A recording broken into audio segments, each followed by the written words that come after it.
11장 11절.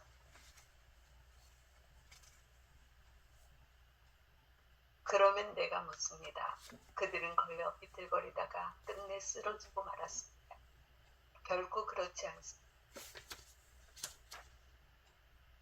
민족들이 구원을 받게 되었고, 그래서 그들이 다른 민족들을 시기하게 되었습니다. 그런데 그들의 잘못으로 세상이 풍요로워졌다면, 그들의 실패로 다른 민족들이 풍요로워졌다면, 그들이 모두 믿게 될 때는 얼마나 더 풍요롭겠습니까? 이제 나는 다른 민족 출신인 여러분에게 말합니다. 나는 이 민족들의 사도이떠한 만큼 내 직분을 영광스럽게 생각합니다. 그걸 만들어 그들 가운데에서 몇 사람만이라도 구원할 수 있을까 했었습니다. 그들이 배척을 받아 세상이 화해를 얻었다면 그들이 받아들여질 때에는 어떻게 되겠습니까? 죽음에서 살아나는 것이 아니고 무엇이겠습니까? 만물로 바치는 빵 반죽 덩이가 거룩하면 나머지 반죽도 거룩합니다. 뿌리가 거룩하면 가지들도 거룩합니다. 그런데 나가고 야생 올리브 나무 가지인 그대가 그 가지들 자리에 접붙여져 그 올리브 나무 뿌리에 기름진 수액을 같이 받게 되었다면 그대는 잘려나간 그 가지들을 얕보며 자만해서는 안 됩니다. 그대가 뿌리를 지탱하는 것이 아니라 뿌리가 그대를 지탱하는 것입니다. 이제 그대는 가지들이 잘려나간 것은 내가 접붙여지기 위해서였다 하고 말할 것입니다. 그들은 믿지 않아서 잘려나가고 그대는 믿어서 그렇게 서 있는 것입니다. 그러니 오만한 생각을 하지 말고 오히려 두려워하십시오. 하느님께서 본래의 가지들을 아까워하지 않으셨으면 아마 그대도 아까워하지 않으실 것입니다. 그러나 하느님의 인자하심과 함께 준엄하심도 생각하십시오. 하느님께서는 떨어져 나간 자들에게는 준엄하시지만 그대에게는 인자하심 안에 머물러 있어야 합니다. 그렇지 않으면 그대도 잘릴 것입니다. 그들도 불신을 고집하지 않으면 다시 접붙여질 것입니다. 하느님께서는 그들을 다시 접붙이실 능력이 있으십니다. 그대가 본래의 야생 올리브 나무에서 잘려나와 본래와 달리 참 올리브 나무에 접붙여졌다면 본래의 그 가지들이 제 올리브 나무에 접붙여지는 것이야 얼마나. 아멘. 네. 요쪽 이제 로마인들에게 보낸 편지의 바오로의 얘기는 계속 9장, 10장, 11장 전반은 유대인과의 관계를 얘기하는 거예요. 유대인들과의 관계 속에서 이 얘기를 풀어가는 거예요. 실제로 유대인들이 예수님을 배척한 결과, 예수님을 박해한 결과, 예수님을 십자가에 못 박아 죽인 결과가 바로 바울이 이방 사도가 되었다 이런 거죠. 이게 그 전에도 나타났죠. 이스라엘 민족들이 박해받고 이스라엘 백성들이 그 디아스포라, 이스라엘 백성들이 배척을 받아서 유배가고 그렇게 해서 그 나라 전체로 다른 나라로 퍼지는 바람에 바로 그 그리스도의 복음이, 하느님의 복음이 이렇게 밖으로 퍼지는 것처럼 실제로 예수의 십자가의 죽음을 통해서 그리스도가 세상에 온전히 드러나게 되는 관계이고, 그 예수의 십자가의 죽음과 부활을 통해서 바울이 이방 사도가 되었다는 사실입니다. 그러니까 예수의 십자가에, 그러니까 유대인이 예수를 죽인 사건, 유다인들이 예수님을 십자가에 못 박아 죽인 사건이 결국은 하느님의 영광을 드러내는 결과를 가져온 거예요. 자, 대한민국이 윤석열과 그 내란 일당들이 국민의 가슴에 총구를 들이대는 사건을 통해서 윤석열과 그의 일당들의 좌절을 경험하기도 했지만 그들이 감옥에 가는 결과를 비추어서 다시 대한민국은 새로운 민주주의의 꽃을 피우는 결과를 가져오게 되는 것과 같은 것. 요즘 이재명 대통령을 통해서 놀라운 사건들을 보게 되잖아요. 어찌 저런 일이 있을 수 있을까? 어찌 저런 일이 있을 수 있을까? 대통령 취임 선언을 하는 그날부터 야근을 시작하는 업무에 복귀해서 야근을 시작해서 국민 전체를 위해 온몸을 바치는 모습을 보여주는 사건은 정말 희귀한 사건이죠. 그러니까 결국 그런 것 같아. 십자가의 죽음과 부활 그 사건이죠. 그러니까 정말 고통을 경험했기 때문에 뭘 경험하는 거야? 하느님의 영광을 경험하는 거야. 십자가를 경험한 것 때문에 바로 바울 사도 당신이 이방 사도가 되었다는 사실이거든요. 그러니까 바울 사도가 이방인이 되는 사건은 스스로 원하는 길은 아니었어요. 그러나 거역할 수 없는 길을 걷게 된 거지요. 그래서 그렇게 된 것들이 모두 다 본인의 영광이라고 생각한다고 고백하고 있습니다. 내가 묻습니다. 그들은 걸려 비틀거리다가 끝내 쓰러지고 말았습니까? 결코 그렇지 않습니다. 그들의 잘못으로 말미암아 이방 민족들이 구원을 받게 되었습니다. 그 이방 민족들, 그들이 이방 민족들을 시기하게 되었습니다. 그들의 잘못, 그것이 역으로 하느님의 영광을 드러내는 결과를 가져오게 됐다.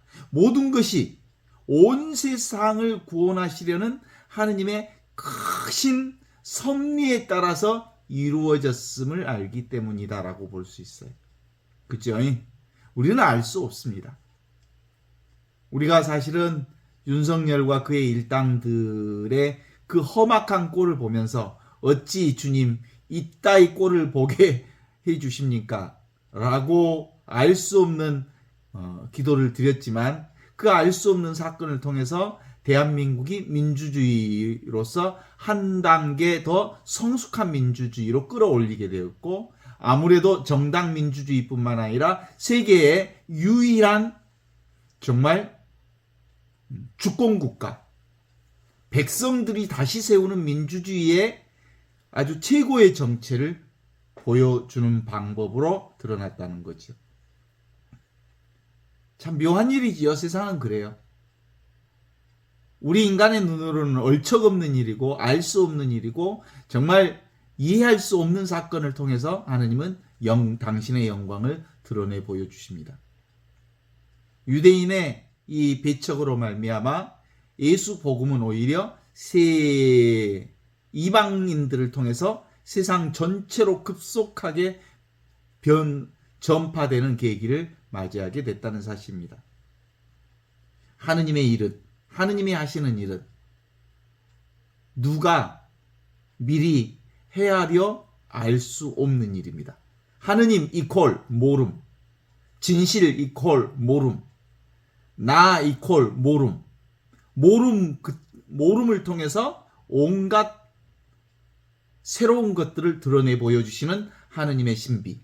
안다는 사람들과 똑똑한다는 사람들에게는 그 모든 것을 감추시고 철부지 어린아이들의 모름, 그 모름을 통해서 온갖 하느님의 지혜를 드러내 보여주시는 몫을 얘기하고 있지요. 이제 나는 이방 민족 출신인 여러분에게 말합니다. 나는 이방 민족들의 사도인 만큼 내 직분을 영광스럽게 생각합니다. 그것은 내가 내 살붙이 나의 민족들을 시기하게 만들어서 그들 가운데서 몇 사람만이라도 구원할 수 있게 있을까 해서입니다.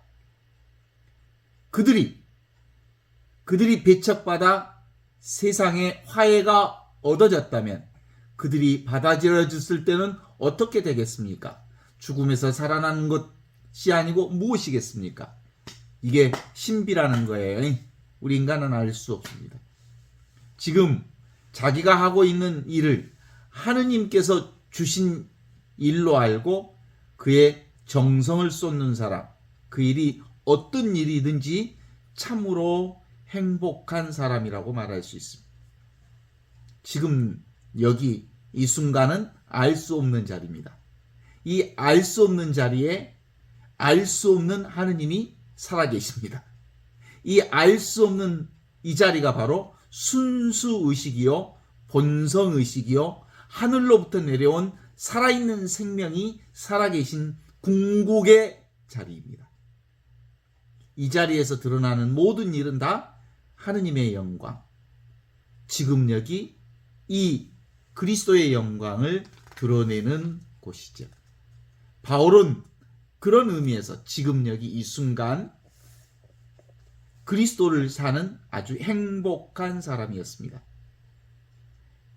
이방인들의 사도로서 맡겨준 일에 충실하면 많은 이방인들이 구원을 받게 되고 그 결과 유대인들 사이에 시기하는 마음이 생겨서 배척했던 복음을 받아들이는 일이 얼마라도 있을 거라고 내다보는 바울의 이 지혜, 그리고 그가 이 일에 동참하게 되었음을 영광으로 생각하는 바울.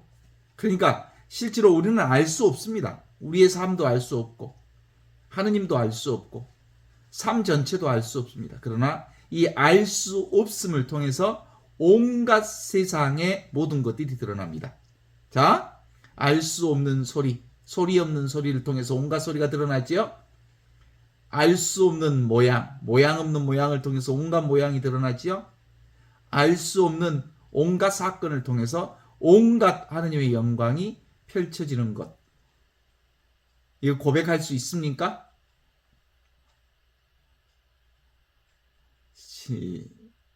11장 15절 그들이 십자가의 배척을 받아 세상이 화해를 얻었다면 그들이 받아들여졌을 때는 어떻게 되겠습니까? 이게 잘 읽어야 돼요. 이 성경을. 유대인들이 배척받아서 영광이 드러난 게 아니고요. 유대인들이 지금 여기 살아계신 그리스도 예수를 배척해서 영광이 드러났다는 거예요. 동의하십니까? 근데 그 공동 번역 성서를 그대로 글자 그대로만 읽으면 뭘로 보여요? 유대인들이 버림받아서 하느님과 세상이 화해를 이루었다는 뜻으로 읽을 수 있는 가능성이 있어요. 이거 문맥이 잘못된 거예요. 실제로는 뭐예요? 예수님한테 유대인들이 버림받은 게 아니라 유대인이 예수 복음을 버렸기 때문에 세상에 구원이 왔다는 거예요. 놀라운 일이죠? 누가? 유대인들의 거부, 유대인들의 저항, 유대인들의 배반, 유대인들의 반역이 온 세계와 하느님과 화해를 이루게 되었다는 얘기거든요. 어때요? 실제로는 윤석열과 내란 세력 그 일당들이 어땠어요? 국민들의 가슴에 총구를 들이대는 사건을 통해서 그들은 몰락하고 다시 대한민국의 민주주의가 새로운 꽃을 피우게 됐다는 사건과 너무나도 유사하지 않아요? 그죠? 그래서 그들 가운데 꽤 많은 사람들이 뭘 알게 됐어요. 드디어 이재명의 진실을 알기 시작했어요. 그리고 그 내란 세력을 지지하던 많은 사람들이 그동안 우리가 잘못 지지했구나. 무엇이 옳고 무엇이 그른지를 드디어 진리를 다시 보기 시작했다는 거 아닙니까? 그렇습니다. 예수 그리스도의 십자가와 죽음 사건, 그것이 진리를 드러내는 사건이요, 진실을 드러내는 사건이요, 나를 발견하는 사건이요, 부활하신 그리스도를 드러내는 사건. 이게 뭐예요? 축사망 이퀄 축부활이라는 거예요. 내 개별 생각이 죽음으로써 우주적 생각, 하느님의 뜻이 온전히 세상에 펼쳐지는 거라는 거예요. 이게 진리의 핵심은 그거예요. 십자가의 죽음과 부활. 내 개인의 생각의 죽음, 내 개별 생각의 죽음, 내 욕심의 죽음, 내 의지의 죽음, 내 욕망의 죽음, 내 개체적 생각을 내려놓을 때 비로소 하느님의 놀라운 뜻이 세상에 펼쳐지는 사건. 그런 거예요. 어떻습니까? 전체 생명은 이럴 때 드러나는 거예요. 죽음의 지배가 끝났음을 의미하는 게 아니고 무엇이겠는가 라는 얘기입니다. 뭘 잡았어요? 사실은 윤석열과 내란세력 그 일당들은 권력의 영속화. 그들이 꿈꾸었던 꿈이 있었어요. 윤석열과 그의 일당들의 꿈. 영구 집권. 그래서 자신들을 반대하는 모든 세력들을 총칼로 완전히 제거해서 영구 집권을 잡고 싶었어요. 권력을 잡고 싶었어요. 그들의 욕망이 결국은 그 욕망에 잡혀서 어디살이? 감옥살이 행으로 가게 되는 꼴이 됐어요. 이제 곧 윤석열과 김건희의 쇠고랑이 곧 눈앞에 보이죠? 뭐가 그렇게 된 거라고요? 권력을 잡고 싶은 욕망, 영구 집권하고 싶어하는 그들의 생각이 결국 그들을 잡고 만드는 거죠. 유대인들이 예수 복음을 거절한 결과 자기 욕심 때문에 자기들은 선택받은 민족, 자신들만이 하느님의 백성이라고 하는 자의식이 아주 강력했기 때문에 모두가 하느님 안에 평등한 지금 여기 이 평등한 진리를 거부한 사건. 바로 유대인들이 예수 복음을 거절한 결과 하느님과 세상 사이에 화해가 이루어졌다면 그들의 복음을 받아들이는 것이 곧 죽음의 통치가 끝났음을 의미하는 것이 아니겠냐는 얘기죠. 항상 그런 거예요. 진리는 이렇게 드러납니다. 유대인들이 예수 복음을 배척한 결과적으로 그들이 버림받은 것이고 반대로 그들이 예수 복음을 받아들이는 것은 그렇게 해서 결국 그들이 받아들이는 것이기 때문이죠. 예수 복음이 뭐예요?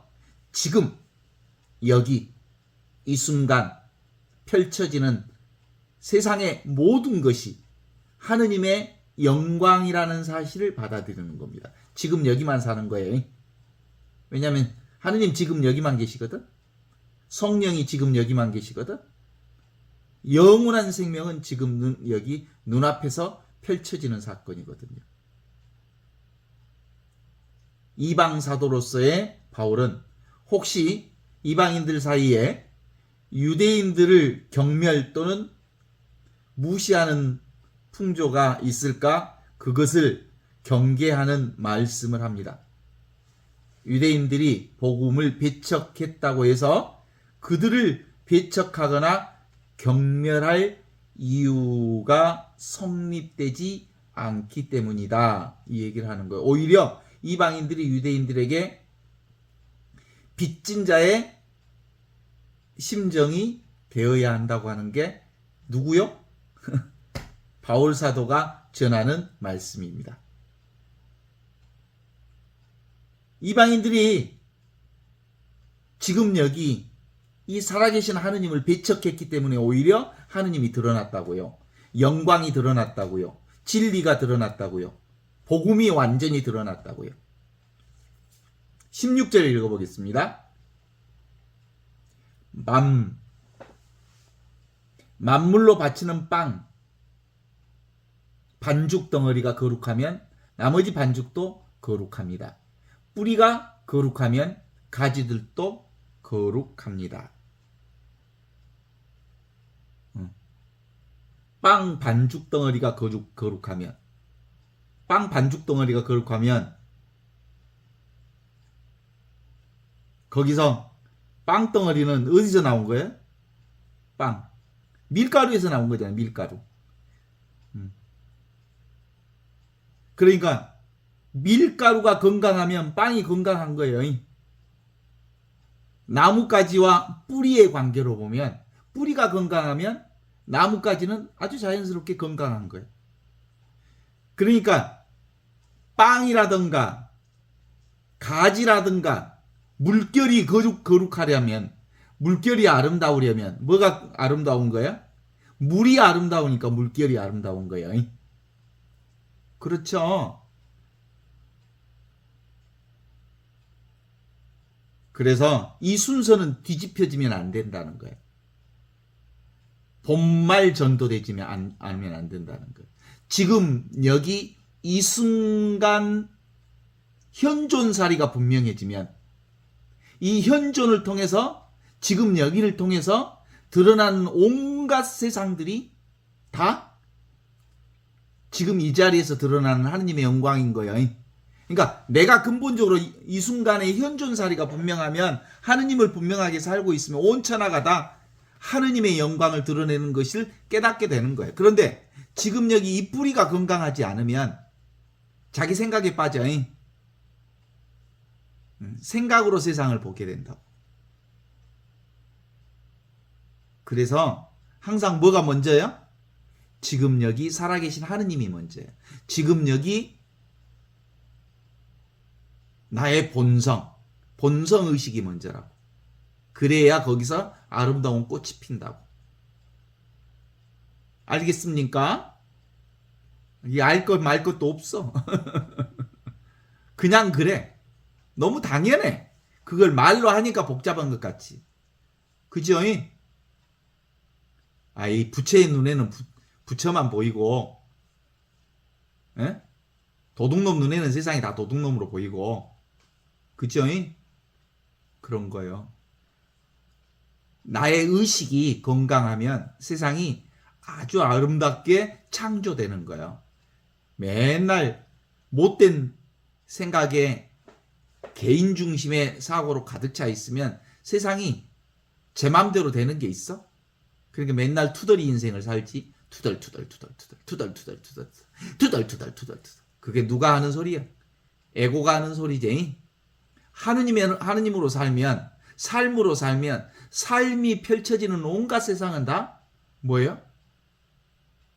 찬미롭고 신비하고 아름답고, 그리고 나의 온갖 하느님의 영광을 드러내는 것으로 볼 수 있는 거죠. 세상이 아름다워서 내가 아름다운 게 아니라 내가 아름다워서 세상이 아름다운 거예요. 떡이 거룩해서 가루가 거룩한 게 아니라 가루가 거룩해서, 밀가루가 거룩해서 떡이 거룩한 거라고. 그죠? 가지가 거룩해서 뿌리가 거룩한 거라고. 가지가 거룩해서 뿌리가 거룩한 거면 그러면 금방 그건 아닌데 그렇게 얘기해야 되는데 아무 말도 안 하고 있어. 지금 안 듣고 있는 거지. 뿌리가 거룩해서 가지가 거룩하다고. 이게 전후가 바뀌면 안 된다고. 그래서 본과 말 전도되면 안 된다고. 본은 본이요, 말은 말이어야 된다고. 본이 뭐예요? 늘 지금 여기 이 순간이 우리 삶의 뿌리이고 나머지는 그 뿌리에서 드러나는 가지들이라고. 여기서 말하는 빵덩어리와 가지는 뭘 얘기하는 거예요? 이방 민족을 가리키고, 가루와 뿌리는 뭘 가리키는 거예요? 유대 민족을 가리키는 거예요. 그러니까 유대 민족이라고 하는 게 근본적으로는 다 야훼 하느님을 믿는 그 신앙이 거룩해지면, 야훼 하느님이 뭐예요? 스스로 있는 자, 지금 여기 이 순간을 사는 믿음이 분명해지면 바로 그 가지에 접붙였던 이방인들의 삶도 거룩한 삶이 된다는 게 바로 사도 바울이 로마인들에게 보낸 편지의 내용의 핵심이라고 말할 수 있죠. 또한 17, 18절 읽어보겠습니다. 올리브 나무에서 몇몇 가지가 잘려나가고 야생 올리브 나무 가지인 그대가 그 가지 자리에 접붙여져서 올리브 나무 뿌리에 기름진 수익을 같이 받게 되었다면 그대는 잘려나간 그 가지들을 얕보며 자만해서는 안 됩니다. 뭔 얘기하는 거죠? 유대인들 얘기하는 거예요. 유대인들 얕보지 마라 이거요. 유대인들이 어떤 사람들이요? 야훼 하느님을 믿었던 사람들이요. 그 야훼 하느님이 지금 여기 스스로 있는 야훼 하느님, 스스로 있는 자, 그걸 믿었던 사람들이거든요. 그래서 꺾인 가지 덕분에 참 감람나무에 접붙여진 돌 감람나무 가지들이 꺾인 가지들을 향해서 스스로 뽐내거나 의시될 이유가 없다. 이런 거죠. 19, 21도 그 유사한 얘기를 계속하고 있습니다. 이제 그대가 뿌리를 지탱하는 것이 아니라 뿌리가 그대를 지탱하는 것입니다. 이제 그대는 가지들이 잘려나가는 것은 내가 접붙여지기 위해서였다 하고 말할 것입니다. 옳은 말입니다. 그것은 믿지 않아서 잘려나가서 그대들이 믿어서 그렇게 서 있는 것입니다. 그러니 오만한 생각을 하지 말고 오히려 두려워하십시오. 하느님께서 본래 가지들을 아까워하지 않으셨으면 아마 그대들도 아까워하지 않으실 것입니다. 그죠? 진짜 아주 아픈 말씀을 하고 있는 거죠. 유대인들이 이방인들을 접붙이기 위해서가 아니냐는 질문에 바울은 그렇지 않다고 대답합니다. 유대인들은 그들의 복음을 배척했기 때문이고 이방인들이 접목된 것은 그들이 복음을 받아들였기 때문이라고 말하죠. 물론 결과만 보면 이방인들의 구원을 위해서 유대인들이 버림받은 것으로 보일 수 있음을 바울도 인정하지만 우리가 보아야 할 것은 결과보다는 그 결과를 낳는 원인을 얘기하는 거죠. 믿음이다. 믿음. 지금 여기 이 순간 살아있는 하느님, 야훼 하느님, 스스로 있는 자, 이걸 믿는 사람이 구원받는 거지. 실제로 모든 구원은 지금 여기 이 순간에게서 온다라고 말하고 있는 거죠. 22, 23절을 보겠습니다. 그러니 하느님의 인자하심과 함께 준엄하심도 생각하십시오. 하느님께서는 떨어져 나간 자들에게는 준엄하지만 그대에게는 인자하십니다. 오직 그분의 인자하심 안에 머물러 있어야 합니다. 그렇지 않으면 그대들도 잘리어 나갈 것입니다. 그들도 불신을 고집하지 않으면 다시 접붙여질 것입니다. 하느님께서는 그들을 다시 접붙이실 능력이 있으십니다. 모든 거 어디에 달려있는 거예요? 하느님께 달려있는 거예요. 하느님의 지금 여기 살아계신 하느님을 믿는 믿음이 그들을 구원할 거다. 이런 얘기죠. 인자하심과 하느님의 어미하심은 서로 상반된 것처럼 보이지만 사실은 그게 아닌 거예요. 정의와 사랑은 서로 다른 것처럼 보이지만 정의와 사랑은 하나라는 거예요. 그래서 하느님의 사랑의 두 얼굴의 표현이라고 말할 수 있죠. 요즘에 새 정부 이재명의 새로운 정부가 통합과 소통을 얘기하지요. 통합과 소통을 얘기한다고 하면서 내란 잔당 세력들을 그들 안에 포함시킨다는 말은 아니거든요. 내란 잔당 세력들의 죄값은 죄값대로 처벌받고 처벌해야 하지만 그렇다고 해서 통합을 방해하는 게 아니에요. 정의를 실천해야 사랑이 드러나는 거예요. 정의 없이 사랑이란 드러날 수 없는 거라는 말씀인 거죠. 하느님의 인자하심, 사랑이 거한다는 말은 하느님의 사랑을 받아들인다는 뜻이거든요. 하느님은 그 누구든 다 받아들입니다. 하느님께서 아무리 우리를 사랑하셔도 우리가 받아들이지 않으면 소용이 없습니다. 하느님의 그 놀라운 보배를, 하느님의 사랑을 우리가 깨달아 알지 못하면 아무리 하느님이 우리를 사랑해줘도 그건 돼지 새끼한테 진주를 던져주는 것과 같습니다.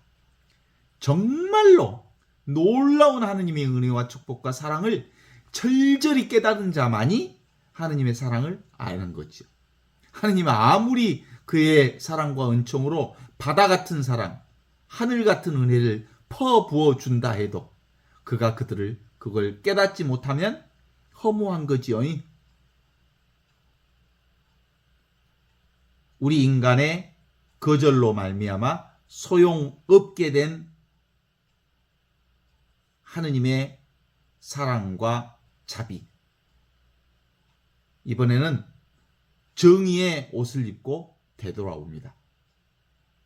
본인이 하느님의 사랑을 거부했기에 그는 지옥살이를 합니다. 자기의 욕망으로, 자기의 의지로, 자기의 생각으로, 자기만의 뜻으로 개인적, 개별적 삶의 욕망 구도가 자기를 지옥으로 만듭니다. 자신의 삶. 하느님이 그렇게 한 게 아니라는 거예요. 자기가 지옥을 창조한 거라는 말이에요. 하느님이 그를 지옥으로 보낸 게 아니라니까요. 자기 생각이 하느님의 은총과 자비를 가로막았기에 본인이 하느님의 은총과 자비를 잊지 못한다는 사실입니다.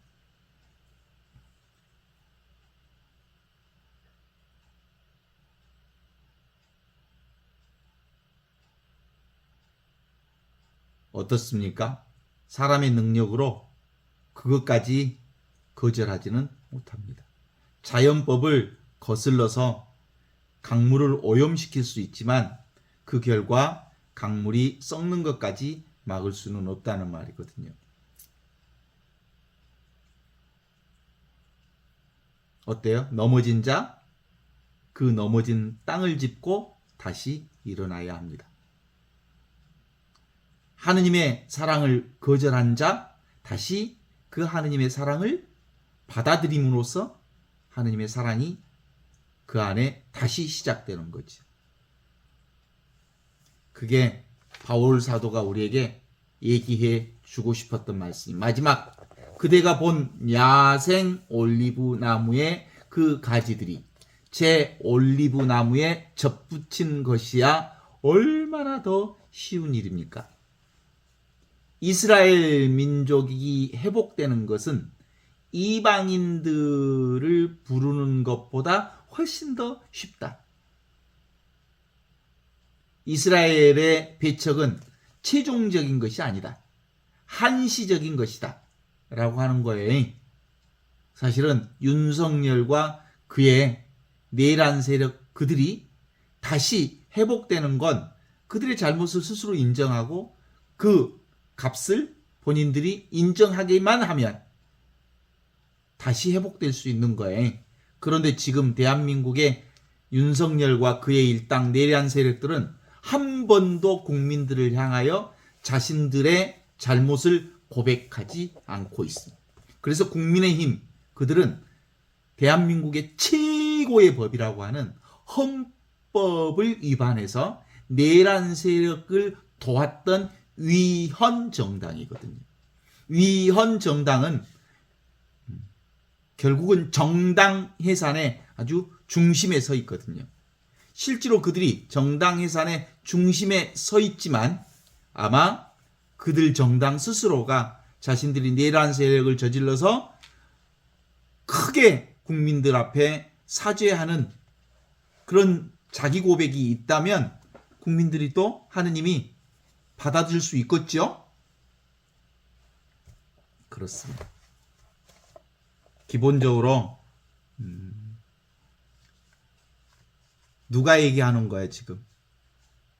하느님은 경계가 없는 모두에게 하느님의 사랑과 구원을 지금 여기서 우리에게 베풀어 주지만 실제로는 뭐예요? 다 그걸 받아들이는 자에 의해서 그것이 회복되기도 하고 계속되기도 한다. 이런 뜻이죠. 지금 여기 이 순간에 하느님의 사랑은 사라지지 않습니다. 문제는 하느님의 사랑을, 하느님의 은총을, 하느님의 구원을 지금 여기 성성하게 살아있는 진리를 받아들일 거냐 말 거냐는 누구의 목? 각자의 몫인 거죠.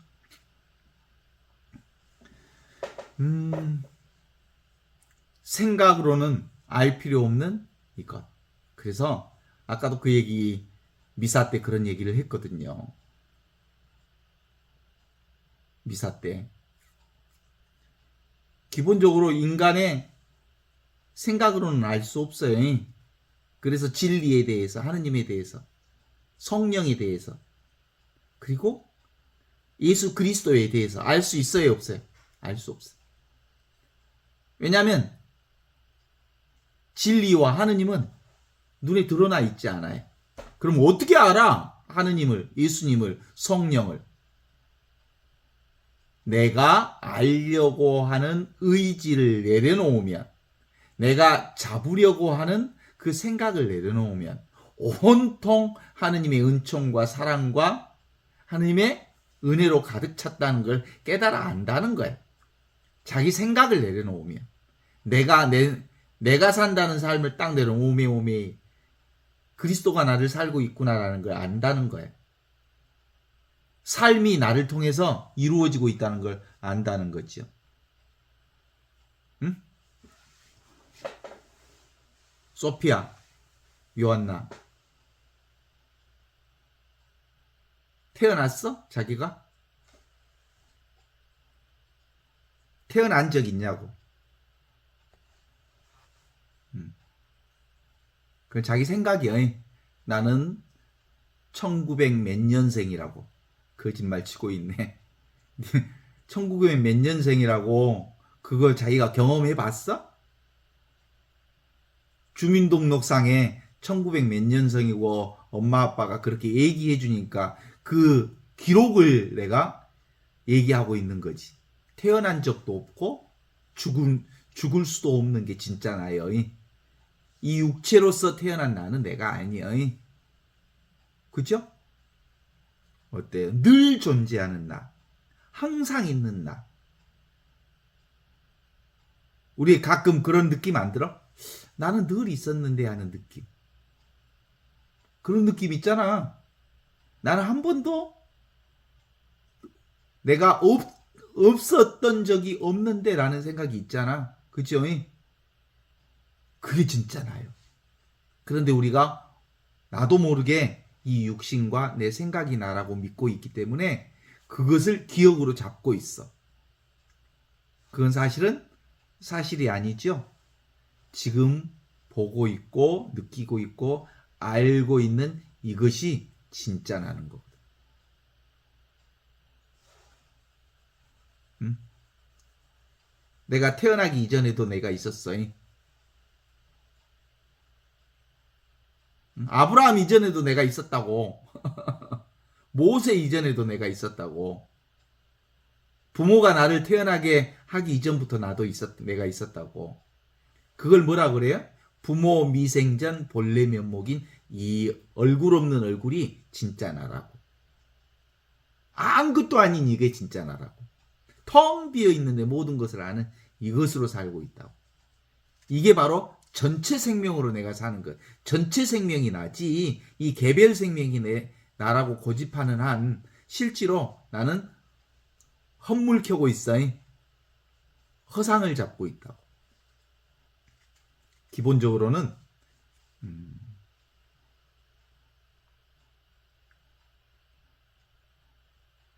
우리는 이거 언어 발달 이전에 있었던 이것, 언어, 생각, 요건 뭐예요? 만들어진 나잖아요. 만들어진 세상이잖아요. 기억으로 만들어진 세상, 그건 개념화된 세상, 언어와 언어로 만들어진 세상, 이건 사실이 아닙니다. 그런데 이 사실이 아닌 요걸 붙들고 있으니까 계속해서 허상을 치고 있는 거죠.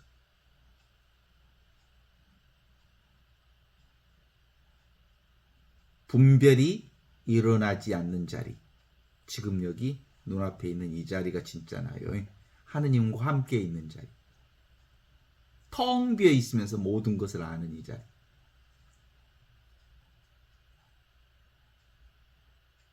지금 여기 이것은 죽지 않습니다. 그래서 이 자리를 뭐라 그래? 영원한 생명이라고 부릅니다. 우리는 이 영원한 생명인 하느님의 생명으로 살고 있습니다. 이것이 진짜 내 생명이요 나입니다. 생각 때문에, 생각으로 우리는 내가 따로 있다고 보고 있어서 그 생각 때문에 죽음을 느끼게 되지요. 죽음을 생각하면 무섭죠. 근데 실제로는 생각으로 무서움을 창조한 거지 실제로 그런 거 없어. 더 나아가서는 어떤 사람들이 가끔 임사 체험했다고 그래. 죽었다 살아났다는 얘기를 하는 사람들이 있어요. 자, 정확하게 봐요. 임사 체험한 사람들, 그들은 뭘 근거로 되냐면 의학적으로 죽음의 판정을 받았다고 하는 증거를 대시해. 나 진짜 죽었다. 그때 의사가 나 죽었다고 사인해줬다. 그 사인을 이렇게 얘기해주면서 나 죽었다 살아났다고 그래. 자, 그건 의사도 모르는 일이야. 죽었는지 살았는지. 생물학적 죽음은 있었는지 모르지만 실제로 죽지 않았다는 거예요. 그래서 다시 살아난 거예요. 그 얘기는 임사체험 얘기는 뭐예요? 안 죽었다는 거예요. 안 죽었기 때문에 생각으로 추측과 상상의 세계로 들어갔다 온 거예요. 거기서 친척도 만나고 아버지도 만나고 또 아는 사람들 만나고 또 빛을 보고 강을 건너갔다고들 얘기하잖아요. 인류가 대부분 보통 공통적으로 그렇게 고백하거든요. 임사체험 죽었어 안 죽었어? 안 죽었기 때문에 실제로 생각으로 상상으로 그걸 기억하고 온 거예요. 어떻습니까? 생명이 소진되던 그 지점의 경험의 생각들을 얘기하고 있는 거죠. 생각이에요, 생각. 친척을 만나고 왔대. 지금 다 꿈꾸던 것과 똑같은 거예요. 꿈꾸는 것과. 임사체험에 갔다 왔다고 얘기하는 사람들의 얘기는 꿈꾸여서 꿈속에서 봤던 그 얘기와 똑같은 거지. 전생 얘기도 비슷한 얘기예요. 다 생각이 만들어낸 거예요. 전생에 내가 뭐였다고? 공주였다고? 왕자였다고? 우주인이었다고? 다 생각이 만들어낸 거예요. 기본적으로 지금 있지 않는 것은 다 뭐예요? 생각이 만들어낸 거짓말이라고. 진실은 뭐예요? 지금 있는 것, 여기 있는 것, 이 순간에 있는 것. 지금 있는 것, 여기 있는 것, 이 순간에 있는 것이 아닌 모든 것은 그림자요, 환영이요, 물거품이요, 그림자 같은 거지요. 기본적으로 진짜는 뭐예요? 지금 내가 보는 이 자리, 듣는 이 자리, 요거 눈앞에 이 자리, 이게 우주예요, 우주. 지금 이 자리를 다른 말로 얘기하면 뭐와 같아? 프리즘을 통해서 세상을 온통 보고 있는데, 세상 프리즘을 보고 있던 무지개가 드러났단 말이에요. 무지개가 있어 없어? 무지개 없잖아요. 근데 무지개가 있는 것처럼 보이는 거죠. 근데 뭔만 있어? 보는 이것만 있는 거예요. 그래서 근본적으로 실제로 뿌리는 뭐다? 지금 여기 이 순간이 뿌리고요. 그리고 이 뿌리에서 드러난 세상의 온갖 것들은 다 뭐다? 그의 가지들의 모습들이죠. 그래서 근본적으로 지금 여기 이 순간이 건강해야, 하느님 나라를 사는 사람이어야 온 천하를 하느님 나라로 경험할 수 있어요. 참말로 기본적으로 이 우리 전라도 사람들은, 특히 광주 전남 사는 사람들은 지금 한번 연습 한번 해볼까? 충장로 우체국 앞을 한번 떠올려봐. 다 떠올려지지요? 어디서 떠올라? 눈앞에서 떠오르지요? 내가 사랑하는 나의 부모, 형제들을 한번 눈앞에 떠올려봐요. 떠올리지요? 방금 충장로를 사라지고 부모들이 눈앞에서 자녀들이 드러났다 사라집니다. 그러니까 지금 눈앞에 있는 이것만이 온전한 하느님. 지금 여기 눈앞에 있는 이게 뭐가 있어요? 없어. 아무것도 없는 자리에서 온갖 것이 떠오른단 말이에요. 이 아무것도 없는 자리가 전체 자리라고.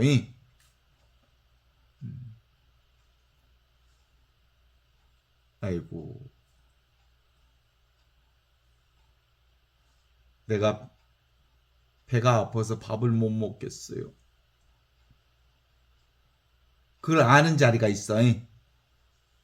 배가 고파서 허천나게 밥을 먹고 싶어요. 그것도 어디서 일어나는 거야? 지금 여기서 일어나는 거야. 밥이 안 먹혀도 이 자리에서 일어나는, 밥이 너무너무 먹고 싶은 것도 이 자리에서 일어나는 거고, 이 자리에서 바로 고통도 슬픔도 절망도 기쁨도 행복도 다 지금 여기서 경험하는 거죠. 그래서 지금 이 자리야말로 영원한 생명을 경험하는 자리거든요. 가끔 우리는 지금 이 자리를 하느님 나라라고 그러는데, 몸이 있는 곳에 마음이 있는 자리, 그죠? 이 자리가 바로 하느님 나라거든요. 끔찍한 생각도 여기서 일어나고 거룩한 생각도 여기서 일어나고, 그래서 그냥 이것은 그냥 이거거든요. 너무 쉬워. 그냥 살면 돼. 그냥 사는 것이 바로 하느님 나라를 살아. 근데 생각하면 지옥이야. 내가 만들어낸 세상은 거짓말이거든. 지금 없는 것은 늘 과거 것을 부둥켜 안고 있거나 아직 오지 않는 미래의 것을 내가 상상하고 추구하고 있거나, 그럼 내 마음대로 안 되거든. 그러니까 거기서 고통이 오고 힘든 세상을 경험하게 되는 거거든요. 하느님을 보고 하느님을 깨닫고 하느님을 배우는 것, 이게 지금 여기를 사는 겁니다. 실제로 우리가 좀 나으려고, 좀 더 좋은 세상, 좀 더 좋은 나를 만들려고 하면 고통스러워. 지금 이대로가 최상이라고 받아들이기만 하면 있는 그대로의 삶이 얼마나 황홀한 일인지 몰라. 우리는 그동안 윤석열과 그의 내란 세력의 악당들을 보고 왔지만, 지나오고 보니까 그들을 통해서 우리나라가 얼마나 정말 귀하고 소중한 나라인지, 지금 우리가 얼마나 아름다운 세상을 살고 있는지를 다시 한번 확인케 해주었단 말이에요. 그래서 윤석열과 그의 일당들이 누구요? 반면교사들이에요. 그리스도인들에게 유대인들이 반면교사로 하느님의 사랑을, 하느님의 영광을 알게 해 주셨다는 거거든요. 물고기가 물속에서 헤엄을 치고 새들이 하늘을 나르는 모든 것이 다 어디서 일어나는 거예요? 평등한 이 세상에서 일어나는 거예요. 물고기가 하늘을 못 나르잖아. 새는 물속에서 못 놀잖아. 너무나도 당연하지요? 새가 하늘을 나는 건 새만의 특징입니다. 물고기가 물속에서 사는 건 물고기만의 특징입니다. 이 차별 세상이지만 그 차별 세상 그대로 어디에서 일어나는 거예요? 지금 여기 하느님의 품 안에서 이루어지는 평등 세상을 사는 거예요. 차별 그대로 평등인 거예요. 그죠? 차이가 곧 하느님의 영광을 드러내는 거라는 거예요. 그래서 우리는 보통 자기에게 엄청 관대하지요.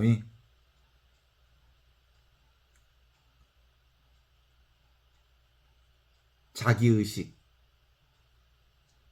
자기 허물, 그것에 대해서는 엄청 관대한데 남의 허물, 그건 끊임없이 비판하고 비난하고 그래. 사실은 자기 허물도 남의 허물도 모두 다 어디에서 나오는 거예요? 지금 여기 이 자리에서 드러난 하느님의 영광이요 나의 영광을 드러내는 거거든요. 나는 누구인가? Who am I?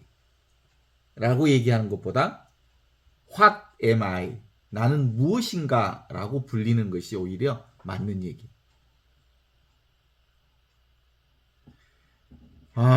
누가 생각하냐면 내가 생각한다고 보죠.